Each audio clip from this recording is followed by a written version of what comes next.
அனைவருக்கும் வணக்கம்.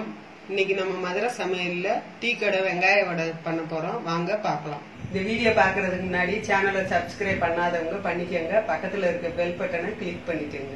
இந்த வெங்காய வடை செய்யறதுக்கு நான் 4 வெங்காயம் பெரிய வெங்காயம் நீளமா வெட்டி எடுத்துக்கோங்க. வெங்காயத்தை ஒரு பாத்திரத்துல கொட்டிக்கிட்டு தனித்தனியா உதுத்து விட்டுக்கோங்க. வெங்காயத்தை நல்லா ஊற்றி விட்டுட்டு ஒரு கப்பு கடல மாவு சேர்த்துக்கோங்க. இந்த கடல மாவு வெங்காயத்துக்கூடயே 2 ஸ்பூனு அரிசி மாவு சேர்த்துக்கோங்க. 1/2 ஸ்பூனு தனி மிளகாத்தூள் சேர்த்துக்கோங்க. தேவையான அளவு உப்பு சேர்த்துக்கோங்க. சேர்த்துட்டு கொஞ்சம் கொஞ்சமா தண்ணி தெளிச்சு நல்லா கெட்டியா பிசைஞ்சுக்கோங்க.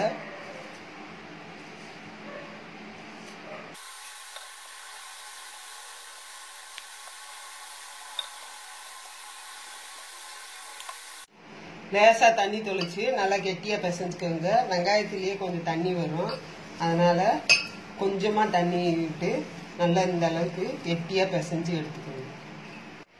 அடுத்து ஒரு கடாயில பொரிச்சு எடுக்கிற அளவுக்கு எண்ணெய் கொஞ்சம் அதிகமா ஊற்றிக்கோங்க. இப்ப எண்ணெய் சூடாயிடுச்சு. எண்ணெய் சூடானதுக்கு அப்புறம் ஒரு கிண்ணத்துல தண்ணி வச்சுக்கோங்க. தண்ணி வச்சுட்டு மாவு எடுத்தீங்கன்னா ஒட்டாம வரும். கொஞ்சம் உருண்டை பிடிச்சிக்கோங்க. பிடிச்சிட்டு பெருவரலாலேயே இப்படி தட்டையா தட்டிக்கோங்க. தட்டிட்டு சூடானது போட்டுக்கோங்க.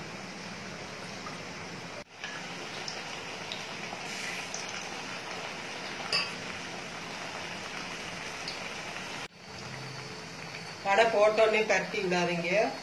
ஒரு 5 நிமிஷம் வெந்ததுக்கு அப்புறம் திருப்பி விடுங்க. இல்லைன்னா வெங்காயம் பிரிஞ்சு பிரிஞ்சு வந்துடும்.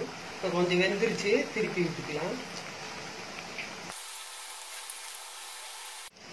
நல்லா இந்த மாதிரி வடை பொன்னரமா வந்ததுக்கு அப்புறம் எடுத்துக்கலாம்.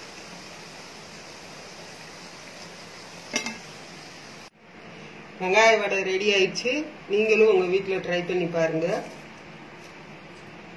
நல்லா மொறுமொறுன்னு சூப்பரா வந்திருக்குது. இந்த வீடியோ உங்களுக்கு பிடிச்சிருந்ததுன்னா லைக் பண்ணுங்க, கமெண்ட் பண்ணுங்க, ஷேர் பண்ணுங்க.